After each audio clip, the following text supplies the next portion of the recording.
নমস্কার বন্ধুরা, রকি কিচেনের তরফ থেকে সকলকে স্বাগত জানাচ্ছি। আবার একটা রেসিপি আপনাদের মাঝখানে শেয়ার করতে চলেছি, সেটা হচ্ছে সর্ষে দিয়ে ভেন্ডি আলুর তরকারি। তাহলে চলুন দেখে নেওয়া যাক আজকের রেসিপি। ওভেনে একটা কড়াই বসিয়ে তাতে দিয়ে দিয়েছি কিছুটা সাদা তেল। তেলটা গরম হয়ে যাওয়ার পর দিয়ে দিলাম কিছুটা কালো জিরে ফোড়ন, তারপরে দিয়ে দিলাম হাফ চামচ মতো হলুদ গুঁড়ো। আর এদিকে ভেন্ডি আলুটা ভালো করে ধুয়ে পরিষ্কার করে নিচ্ছি। টুকরো করে নেওয়ার পর সেটা ঢেলে দিচ্ছি।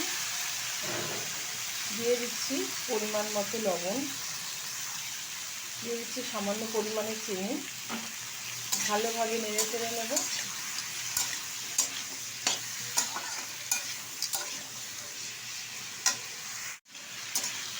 এখন দিয়ে দেবো হাফ চামচ মতো লঙ্কার গুঁড়ো। ঝালটা যাদের পছন্দ অনুযায়ী ব্যবহার করতে হবে।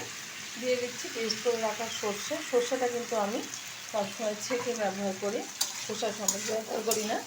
তো আমার এই রেসিপি যদি আপনাদের ভালো লেগে থাকে, আপনারা অবশ্যই আমার চ্যানেলটিকে সাবস্ক্রাইব করবেন, লাইক করবেন, শেয়ার করবেন। আর এরকমভাবে সর্ষে দিয়ে ভেন্ডি আলুর তরকারি বানিয়েছে দেখেন, আশা করি ভীষণ ভালো লাগবে। প্রত্যেকেই ভীষণ ভালো জানেন, তবুও আমি আমার স্টাইলে করে থাকি। দিয়ে দিচ্ছি খুব অল্প পরিমাণে জল। সর্ষেটা কিন্তু দেওয়ার পর বেশি রাখা যায় না, বেশি কষানো যায় না, তিতো হয়ে যায়। সেই কারণে একটু নেড়ে চেড়ে দেওয়ার পরে কিন্তু জল ঢেলে দিতে হয়। হালকা আছে রান্না করে নেব 10 মিনিট ধরে।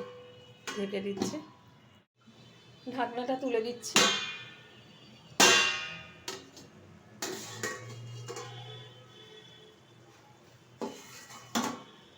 এখনও কিন্তু অনেকটাই ঝোলঝোল ভাব রয়েছে, আর একটু টানিয়ে নেব।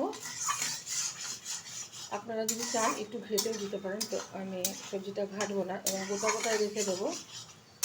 1 থেকে 1.5 মিনিট মতো হাই এতে একটু নাড়াচাড়া করে নিলেই কিন্তু এটা শুকিয়ে যাবে। আর যদি এরকম অবস্থা আপনারা রাখতে চান, রাখতে পারেন, কোনো অসুবিধা নেই। 1.5 মিনিট মতো হাই আছে রান্না করে নেওয়ার পর কিন্তু এই যে সুন্দরভাবে শুকিয়ে গেছে, যে জল জল ভাবটা ছিল। এখন নামিয়ে ঢেলে দেবো একটা পাত্রে। দেখা হবে পরের ভিডিওতে নতুন কোনো রেসিপি নিয়ে। ধন্যবাদ।